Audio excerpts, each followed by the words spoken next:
केतन सगळे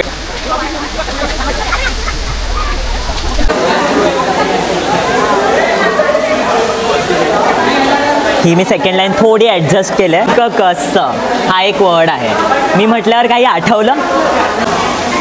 सो असे बरेच शिलालेख मिळतात आणि ही ब्राह्मी लिपी आहे ना, ही पण खूप इंटरेस्टिंग आहे. आजच्या जेवढ्या पण लिप्या आहेत ना भारतात, उर्दू वगैरे सोडून बाकी ज्या पण लिप्या आहेत नॉर्थपासून साऊथपर्यंत, ह्या सर्व लिप्या या ब्राह्मी लिपीमधून आलेली आहेत. एक एक्झाम्पल देतो.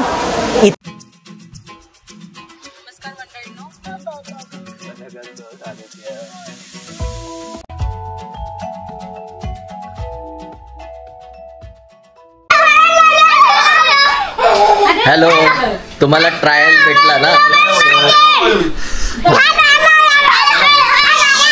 Hello, hi friends, good afternoon झाला. सो ॲक्च्युली काय झालं, तुम्ही ट्रायल आत्ताच बघितला आणि आज आम्ही चाललो आहोत मान्सूनमध्ये मुंबईच्या जवळ केव्जमध्ये. तर मुंबईमध्ये खूप केव्ज आहेत, त्यातलीच 2000 वर्षापूर्वीची जी केव आहे नॅशनल पार्कमध्ये आहे, कान्हेरी केव्ज. ओके. आणि खास करून हा आम्ही खूप दिवसापासून ट्राय करतोय, खूप दिवसापासून. शेवटी फायनली आज आमचा हा प्लॅन सक्सेस झाला केतनमुळे. आणि तुम्हाला केतनचं इंट्रोडक्शन करून देतो. मावस भाऊ आहे, मावशीचा मुलगा केतन पार्टे, आणि तो गाईड आहे अक्रॉस मुंबई, महाराष्ट्र, इवन इंडियामध्ये पण. हळूहळू तो बाकीच्या पण गोष्टी ट्राय करतोय, कव्हर करणार आहे. हॅलो, आज आपण कान्हेरी केव्स एक्सप्लोअर करूया. तुम्हाला अशा गोष्टी सांगेल जे कदाचित तुम्ही कधी ऐकल्या नसतील त्या केव्स बद्दल. So be ready for that. Okay, चला एक्साइटमेंटसाठी रेडी राहूया. हॅलो फ्रेंड्स, सो फायनली आज मी विचार केला होता नेक्सॉन EV आहे, तिचा प्लॅन आपण समृद्धी महामार्गापासून करूया किंवा कोणत्या तरी एक्सप्रेस वेवरून करूया. पण आज हिची सुरुवात करतो मुंबईच्याच आपल्या कान्हेरी केव्सच्या टूरवरून. Okay. Normal. Hello, hi friends. So बघा, आपले टोटल आहे ना आत्ताशी 88 किलोमीटर झाले. आज 100 किलोमीटर होणार, 100% होणार. Okay. Hello, hi friends. Finally हे आमचे मेंबर, सगळ्यांनी हाय करा. आई इकडे. ओके. आणि तिकडे कायरा आणि तनिष पण आहे. हे बघा आमची. Hello friends. केतन सगळे इकडे बसले. आणि सानिध्या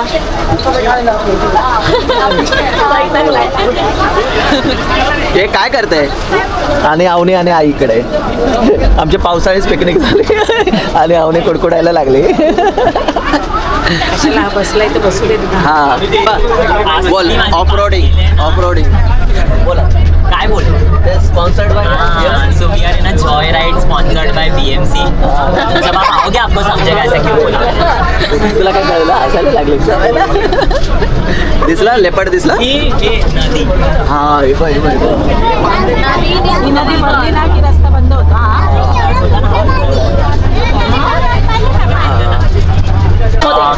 तर बाहेर आपल्याला काही घरं दिसतात ऑन द वे कान्हेरी जाताना.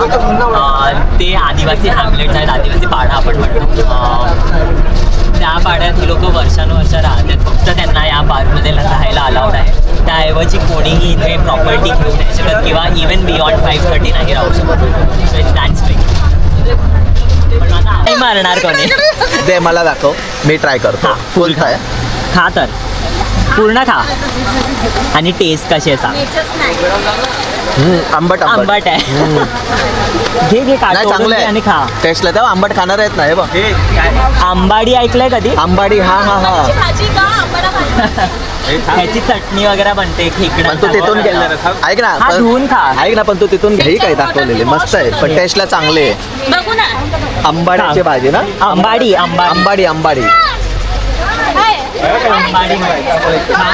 नाही तो रेग्युलर हे करतो ना, ट्रिप देतो, फॉरेनर लोकांना खायला देतो. तर तो ते अरे खातात. आणि सायली तर पहिल्याच याच्यात बोलली नको. पान खाल्लं त्याचं. सो गाईज हो, केतन, सारिका, मावशी सगळे मेंबर्स आहेत. चला आता आपण इकडे ना आम्ही कान्हेरीला पोहोचलो आणि इकडे बस फॅसिलिटी पण आहे. 20 रुपये पर सीट. सो येऊन जाऊन 40 रुपये आणि हाफ तिकीटचे 10 रुपये. सो आतमध्ये तुमची जर गाडी घेऊन यायची असेल तर परमिशन घ्यावी लागते. ओके, हे बघा. आणि इकडून आता कान्हेरी केव्हसाठी पुढे सुरू. लवकर घ्या काय घेतात ते, कारण केव्ह बंद व्हायचा. हाँ, खाने वाली पिकनिक खाने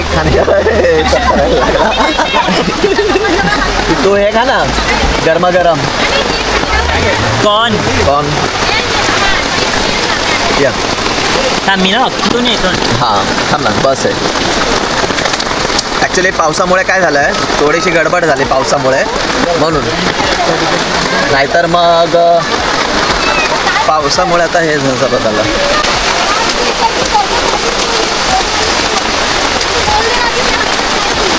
लोक मजा घेतात येत अशी. हां, आता काहीच नाही, बिझनेसच एक आहे मजा. तो आता कान्हेरी केव्स आहे ना, त्याच्या एंट्रन्सला आहे इकडे आम्ही. आणि इकडे आहे ना 25 रुपये तिकीट आहे पर पर्सन. ओके, अडल्टसाठी. आणि 15 वर्षापेक्षा खाली आहे त्यांच्यासाठी फ्री आहे. अच्छा, ओके. हॅलो, हाय करा. हाय वन्स अगेन. आपले एनर्जी कमी पडता कामा नये. उलट झालंय. हां, कावेरी इन मान्सून. कान्हेरी. हां, sorry, Kaveri not Kaveri. Sorry, edit करेल मी पुन्हा. Once again 1 2 3. हां, कान्हेरी इन मान्सून. छत्री दिसते, मी असंही करू शकतो, काही इश्यू नाही आहे. हां, हे एकेकाळी स्तूप असतात. अच्छा, स्तूप होतं इकडे है ना, बुद्धिस्ट स्तूप. ओके. इकडे स्टाफ क्वार्टर्स वगैरे आहेत, बोर्ड लावलेला आहे. हे तिथे काय नाही, पुढे. हां, आता आपण असंच गेलो असतो तर पण काय आपल्या केतनने सांगितलेलं आहे तिथे आता काही नाही आहे. आणि इकडून छान नजारे वगैरे पण दिसतात. आणि पावसाळ्यामुळे आहे ना मस्त एकदम हिरवागार वगैरे झालेलं आहे. म्हणजे कोणाला भिजायचं आहे. काही तुटलेले पडलेले. हां, स्तूप आहेत, करेक्ट. हे बघा ना, हे ब्रोकन झालेलं आहे, पण याचा आकार आहे ना. मंक होते. हां, याचा आकार नावावर असे स्तूप बनवले जायचे. तर ते पडून हे 2000 सालापूर्वीचे असेल. 2000 ते 1000 वर्ष. हां, बरोबर ना. हो, 1000 ते 2000च्या मध्ये. हां, एक्झॅक्टली त्याची एज नाही सांगता येणार, पण 1000 ते 2000 असणारच. हो. चला, आता थोडासा रिफ्रेशमेंट घेऊन येतो मी.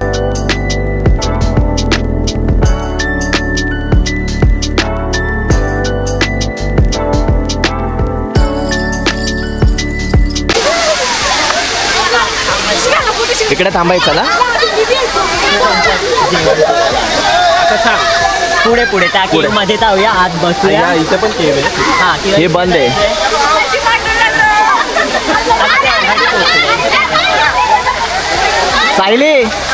Sayali. So welcome to Kanheri caves. हे जवळजवळ 2000 वर्ष जुने केव्ज आहेत.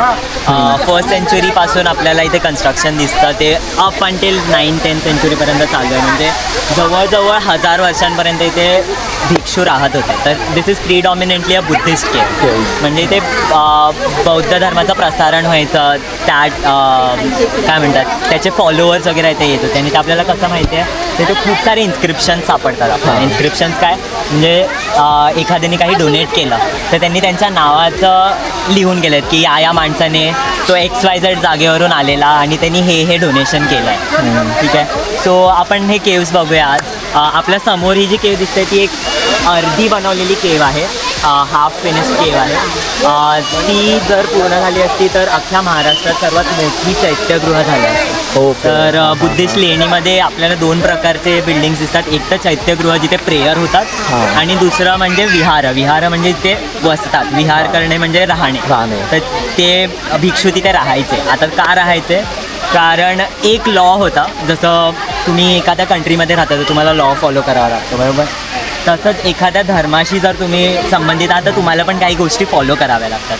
तसंच जेव्हा बुद्ध संघ हे आलेलं तेव्हा विनय पिटक असं लिहिलं गेलेलं. त्या विनय पिटकात खूप विनय म्हणजे लॉज लिहिले गेलेले. तर ते लॉजमधला एक लॉ असा होता की मंक्स 2 दिवसापेक्षा जास्त, मंक्स म्हणजे भिक्षू 2 दिवसांपेक्षा जास्त एका जागेवर नाही राहू. तर त्यांना always they had to travel एक जागेपासून दुसऱ्या जागेपर्यंत. आता हे पावसाळ्यात करणं खूप डिफिकल्ट होतं, इस्पेशली त्या टाईमला जेव्हा प्राणी वगैरे खूप असायचे, साप वगैरे. तर मग त्या टाईमसाठी त्यांना एक सूट दिली होती आणि त्या सूटला नाव दिलं वर्षावास किंवा पालीमध्ये वस्सावास असं म्हणतात त्याला. तर वर्षावास म्हणजे त्या 4 महिन्यात जेव्हा पाऊस पडतो भिक्षूंना एका जागेवर राहण्याची परमिशन होती. पण आता भिक्षू काही ओन करू शकत नाही. जसं मी भिक्षू आहे तर आय कॅनॉट ओन क्लोथ और I cannot own a house. मला जे काही आहे ते लोकांनी दान दिलेलंच वापरायचं. तर ते ऑफकोर्स त्यांची घरं नव्हती, तर त्यांना काहीतरी जागा असावी. तर त्यांनी काय केलं, इथले जे डोंगर होते त्यात कोरून असे विहारं बनवले आणि त्या विहारात ते राहायचे. डोंगर का तर लाकडी असेल किंवा ब्रिक वगैरे असेल त्याला मेंटेन करायला खूप पैसा लागतो. ॲज अपोज टू दिस एकदा केव बनवली तुमचं काम झालं, त्याला एवढं मेंटेनन्स नाही लागत बरोबर, कारण डोंगर हळूहळू खराब बरोबर. सो त्यामुळे बऱ्याच वर्षांपर्यंत कान्हेरी ही लेणी ॲक्टिव्ह होती. आपल्याला पोर्चुगीजपर्यंत म्हणजे जवळजवळ 16-17 सेंचुरीपर्यंत रेकॉर्ड्स मिळतात की बुद्धिस्ट मंक्स इथे राहत होते. सो हा आपण आज जाऊया, आता पाऊस वाढलाय. गो इनसाइड आणि जाऊया.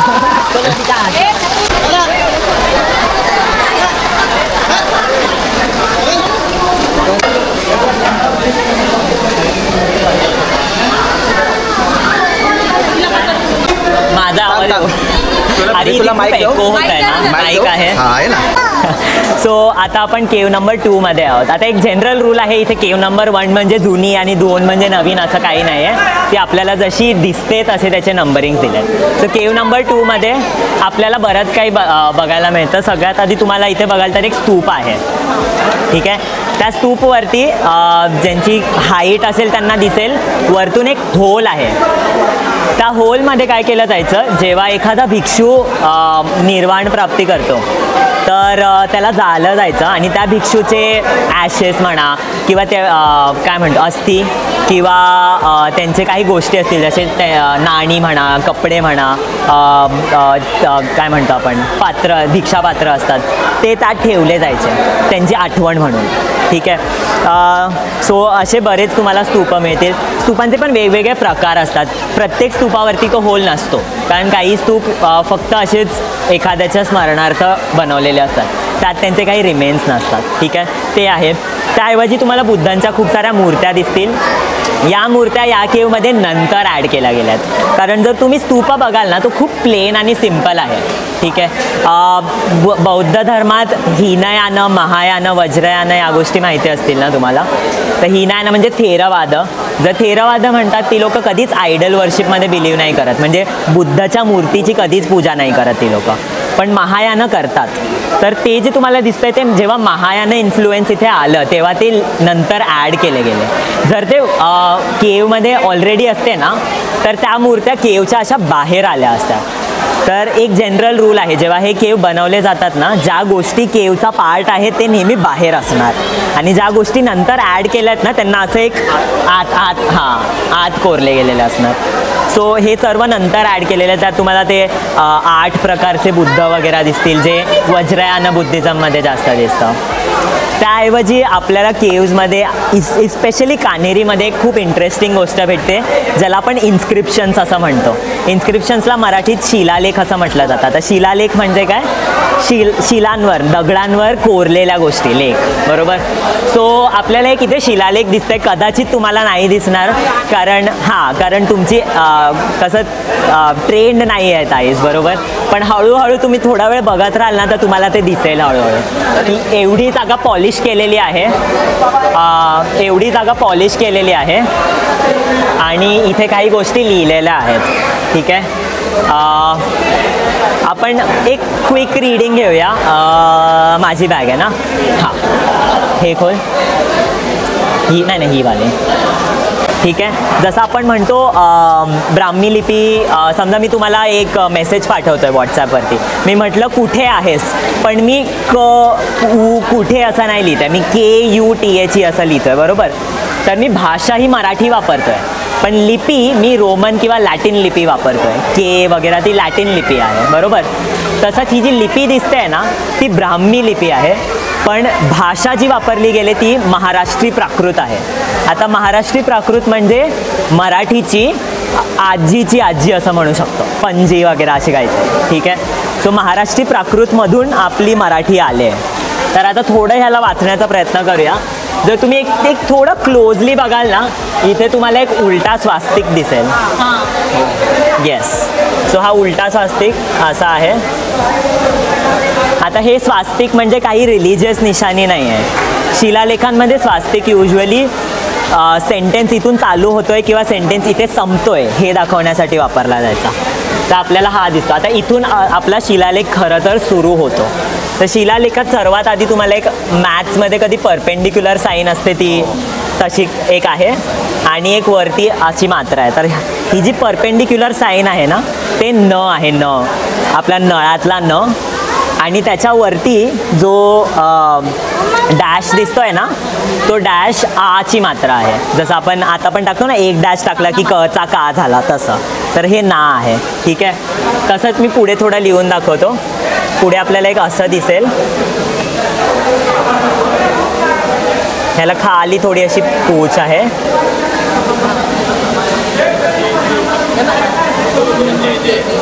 ऑल राईट, हे फर्स्ट लाईन आहे. ही फर्स्ट लाईन. आता आपण सेकंड लाईनला जाऊया. सेकंड लाईनला इथे इंग्लिशचा मोठा आय दिसतोय बघा, एक असा. हे मग परत पुढे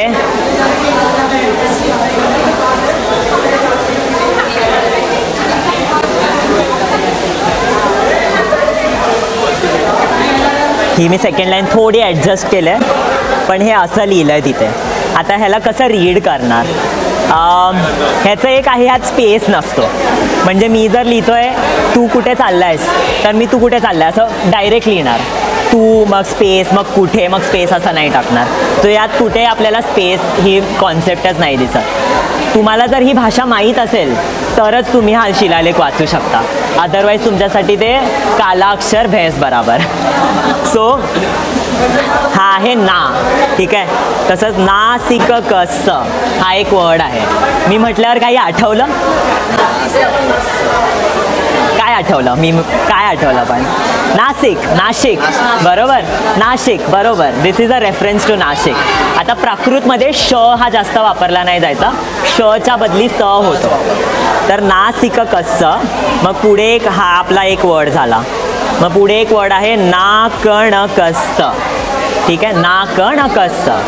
सो नाकणक हे त्या माणसाचं नाव आहे ज्यांनी हे शिलालेख कोरायला सांगितलं कोणाला तरी. ठीक आहे. सो नाकणक त्याचं नाव आहे.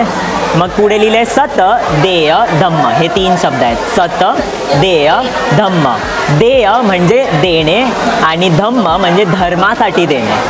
तर इथे जे भिक्षू होते त्यांच्यासाठी दिलं काहीतरी, म्हणून तो एक धर्मासाठी दिलेलं एक गिफ्ट आहे.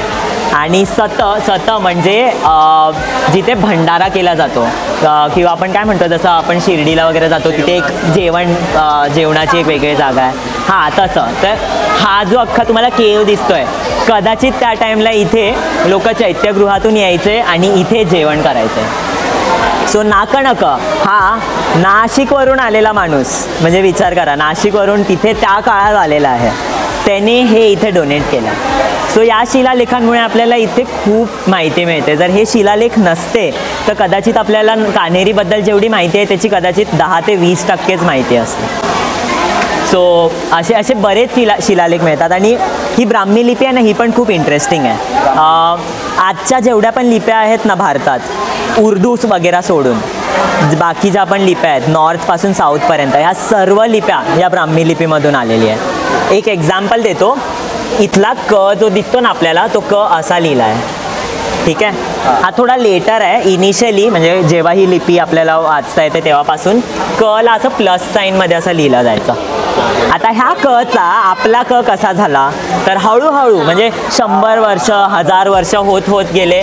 कोणी कोणी थोडे थोडे त्याच्यात चेंजेस करत गेले आणि तो थोडा थोडा अजून हे होत गेला आणि मग तो असा जोडला गेला आणि त्याचा देवनागरी क आला. तर असं क तसेच बरेच दाखवू शकतो मी. जसं म आहे, म ला ब्राह्मीत असा लिहिला जातो, मराठी 4 सारखा. आता तो मग कोणीतरी समजा चुकून वेगळा बघितला किंवा लिहिताना त्याच्या, आता जे हे करायचे ना ते अनपढ होते. जे लिपिकार सॉरी जे कोरायचे ते अनपढ होते. लिपिकार काय करायचा, खडूने लिहून द्यायचा. आता तो अनपढ माणूस थोडा आपला जे केलंय त्यावर करायचा. आता थोडी त्याची काय चिजेलला काय म्हणतो आपण, छिनी हां, ती छिनी थोडीशी इथे तिथे गेली की मग तो लेटर झाला थोडासा वेगळा. आणि कोणी मग समजा मी आलो, मला पण नाही माहिती, मी बघितलं अरे ह्यांनी असा म लिहिलाय मग असाच असेल, मग असं करून करून थोडा थोडा तो समजा म असा होत गेला. दिसतोय थोडा थोडा. येस. आणि फायनली मग मराठीमधला देवनागरीतला. सो असे सर्व जेवढे पण लेटर्स आपल्याला माहिती आहेत ते सगळे ब्राह्मीतून असे आलेले आहेत. आता कसं होतं मध्येच हा असा आहे तर नॉर्थ इंडियामध्ये थोडा तो वेगळा गेला तर मग त्याचा असा झाला किंवा काही होतं, मग त्याप्रमाणे अशा वेगवेगळ्या लिप्या निर्माण झाल्या. So yes, done. आता आपण चैत्यगृह. ही खूप युजफुल माहिती त्याने ॲक्च्युली ब्राह्मी लिपीचा अभ्यास पण केलेला आहे. फॉर एक्झाम्पल रिसेंटली तुम्ही माझे ब्लॉग बघितले असेल अजिंठाचे आणि वेरूळ अजिंठाचे. आम्ही रँडमली आहे ना साईड आम्ही रँडमली फिरत होतो, आम्हाला काहीच नॉलेज नाही, काहीच नाही, पण एवढ्याशा छोट्याशा गोष्टीमध्ये खूप इतिहास तुम्हाला केसांमुळे कारण त्यांनी तेवढा असतं. सो मी ॲक्च्युली एक आर्किओलॉजिस्ट आहे आणि मला या सर्व गोष्टीमध्ये खूप इंटरेस्ट आहे. मी बुद्धिस्ट केव्जवर स्पेशली खूप काम करतो. त्याऐवजी माझं एरिया ऑफ इंटरेस्ट ब्राह्मी लिपी आहे. तुम्ही ब्राह्मी लिपीत लिहिलेले हे इन्स्क्रिप्शनसुद्धा स्टडी करतो. हा वाला शिलालेख खूप इंटरेस्टिंग आहे. याच्या पुढे आपल्याला स्वास्तिक नाही दिसत पण एक खूप इंटरेस्टिंग नाव दिसतं, कलियान सुवनक. सो कलियान सुवनक, कल्याण कल्याण आणि सुवनक स्वर्णकार. सो कल्याणचा स्वर्णकार, बरोबर. सो कल्याण सुवनक रस सामी दत्तस. सो रस विथ म्हणजे सोबत आणि स्वामी दत्त त्याचं नाव आहे. सघने म्हणजे त्याच्या मित्रांसोबत त्याने काय केलं, पानीय देय धम्म. पानीय म्हणजे पाणी, तर ते खाली जे वॉटर टँक्स दिसत आहेत ना ते सुद्धा कोरायला पैसे दिले जायचे. सो त्याचे ते पैशाचं डोनेशन ह्यांनी केलं. सो कदाचित कल्याण ज्वेलर्स जे आजचे आहेत असू शकतात, वी डोंट नो. म्हणजे हा माझा जोक आहे, ह्याला सिरियसली नका घेऊ. हां, असू पण शकतं. पण हां, आता कल्याण का दिसतं, कारण कल्याण आणि आजचं जे आपण नालासोपारा म्हणतो ना, हे मुंबई जेव्हा काहीच नव्हतं ना तेव्हा कल्याण आणि नालासोपारा हे सगळ्यात इम्पॉर्टंट जागा होत्या यातल्या. एक्झॅक्टली. म्हणतात बायबलमध्ये जे ओफिर हे नाव मिळतं ना ते सुद्धा नालासोपाराचंच एक नाव आहे. आणि नालासोपारा वेस्टर्न इंडियामध्ये सगळ्यात पहिली ही जागा आहे, स्पेशली वेस्टर्न कोस्टमध्ये सगळ्यात पहिली जागा आहे जिथे बुद्धिझमला स्प्रेड केलं गेलेलं. सो पूर्ण म्हणून एक होता, त्याने तो बुद्धाशी भेटला आणि इथे येऊन त्याने सर्व स्प्रेड केलं. सो कल्याण सोपारा या गोष्टी ज्या आत्ता आपण सबब म्हणून मानतो, एका टाईमला ते खूप इम्पॉर्टंट ट्रेड सिटीज होत्या. आज कल्याण म्हटलं तर कोणाला जायला इच्छाच होत नाही, बरोबर. एक्झॅक्टली. आणि याचे सो हे पण असे डोनेशन्स दिले जायचे. जसं ना मर्चंट्स वगैरे होते ना, त्यांचं कसं असायचं, आम्ही शिप्स पाठवल्यात, आमची शिप्स सुखरूपपणे परत येऊ, तर मग ते असे संघाला काही ना काही मूर्त्या म्हणा, डेकोरेटिव्ह आयटम्स म्हणा किंवा क्लोथ्स वगैरे डोनेट करायचे. हे नंतर ॲड केले. हां, हे नंतर ॲड केलं कारण ते व्हेरी क्लिअरली आत आहे ना. हां, म्हणजे ह्याच्यातून काढलेलं नाही, म्हणजे हे बघ यात काहीही ॲड नाही केलं आहे. दगडातून. हां, म्हणजे एका टाइमला हा अख्खा भिंत होते, त्यांनी काय केलं, हे ठेवून फक्त इथलं आतात छिनून गेला. हे पार्ट ऑफ द माउंटेन आहे. एक्झॅक्टली. एक्झॅक्टली. आता चैत्यामध्ये जाऊया. लवकर कान बंद व्हायला.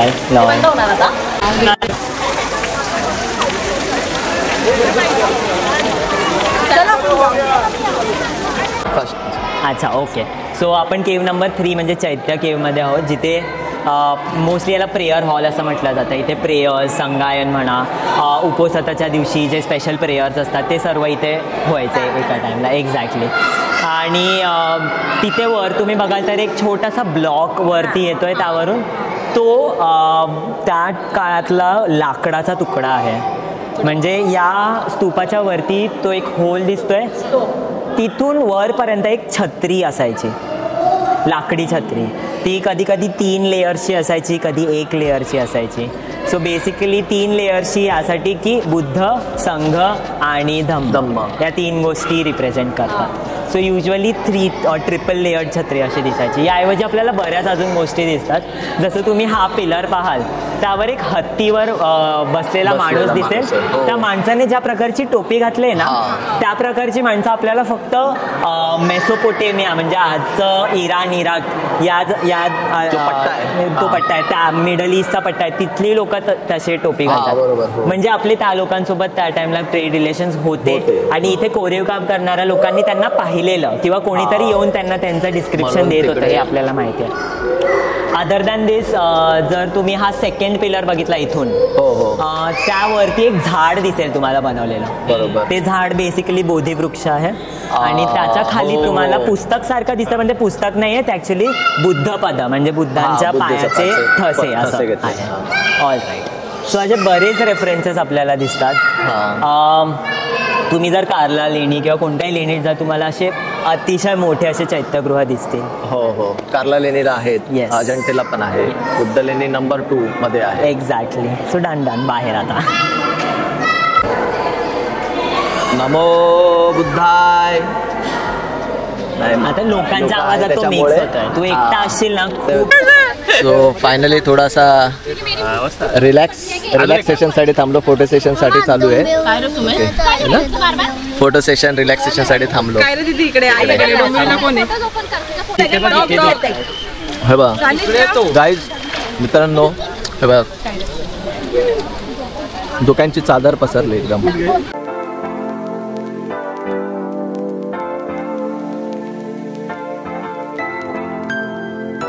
तो आम्ही ना, हे बघा कचरा आहे ना, कचरा असा ठेवत नाही. तिकडे डस्टबिन आहे, डस्टबिनमध्ये कचरा आहे ना सगळा टाकला जातो. आता डस्टबिनमध्ये चाललो कचरा टाकायला.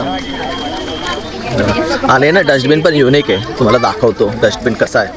हा बघा, जुन्या काळचा कसा असतो डस्टबिन, तसा युनिक आहे. आणि इथून घेतला जाईल, पण लोकांनी बघा घाण वगैरे ना बाहेरच टाकले. याच्या आतमध्ये टाकायला पाहिजे, तर बाहेरच टाकले लोकांनी. हाच प्रॉब्लेम आहे आपल्या इंडियामध्ये. लालवाली माकडं आहे तिकडे, हे बघा. आणि लालवाली माकडं आहेत ना, ती खायला वगैरे पण येतात, खाण्याच्या वस्तू वगैरे ना, बॅग वगैरे. हां, लाल तोंडाची माकडं बोलतात.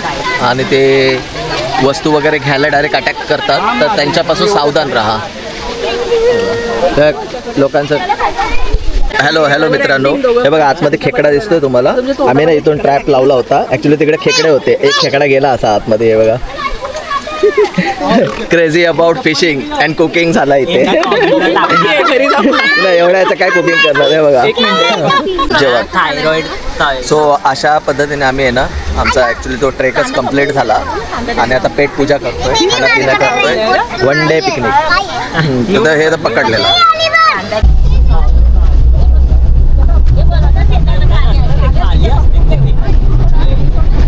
सो कॅब फॅसिलिटी पण आहे, 50 रुपये शेअरिंग आहे कॅब फॅसिलिटीचे. आणि या बघा नजारा बघा, इकडे तिकीट दर वगैरे सगळं आहे. आणि जंगलामधून मस्त नजारा वाटतो. इकडे चौकी आहे, एंट्रन्स गेट, इकडे चेक वगैरे सगळं होतं.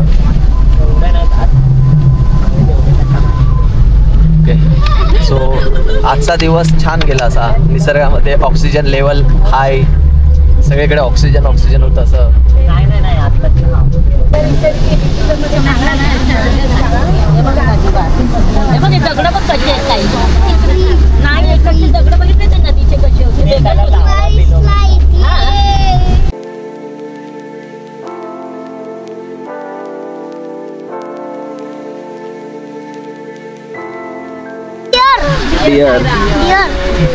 बापरे. सिरियल नाही बघितलं काय हो आहेत तिथे फुल एकदम हे हरिण आहेत ते बघ दादांनी गाडी थांबवली त्यासाठी ते बघ हा ते बघ हो हे बघ इकडनं बघ ते मान करायला लागेल. अरे इकडनं असं बघ त्या बाजूनं अच्छा गांधी टेकडीचा गांधी एरिया आहे तर त्याच्या आजूबाजूनी ट्रेन आहे आपली हा ओके ओके वनराणी म्हणतात त्याला. हा हा हा खूप जुनी आहे पण त्याला आता पूर्णपणे इथले जे अधिकारी त्यांनी नवीन करून रिन्युएशन केलं, पूर्ण नवीन आणली आहे. ओके आणि त्याचं 15 ऑगस्टला ओपनिंग आहे. ओपनिंग करणार आहे. झालं 15 ऑगस्ट म्हणजे या आठवड्यातच आलंय आता. म्हणजे आणखीन एक बघण्यासारखं असं होईल की त्याच्याने एक फिरायला वगैरे जाता येईल. हा मनोरंजन. चुकून पण दे ना. 250ला 3 ओके पार्किंग वाला इथेच आहे ना. याच्या बाहेर गेल्यावरती तिथे पार्किंग. हे काय तेव्हा त्या कॅब मध्ये. मला अजून बसूनच म्हणतो आहे. कितने देर दिनों के बाद हे गाईज फायनली आपण पोचलो आहोत घरी आणि आपल्या गाडीने आज ऑलमोस्ट 100+ प्रवास केला. ओके 100+ किलोमीटर प्रवास केला. ओके आणि एकदम क्लीन वाटते. पावसात भिजूनच आले एकदम. साईडला घाण लागले क्लॅडिंगला इकडे. ओके हां हे काढायचे ते जास्त दिवस ठेवायचे नाही तर मग ते हे होतं पेंटला वगैरे थोडा प्रॉब्लेम होतो. मग व्हाईट कलरचा आहे ना हा व्हाईट नाही म्हणजे कॅमेरा वाटत असेल व्हाईट पण हा ग्रे व्हाईट आहे. ओके चला मस्त झाली पिकनिक. पावसाळी पिकनिक झाली आज एकदम मस्त अशी. आणि आता घरी जाऊ आराम करू.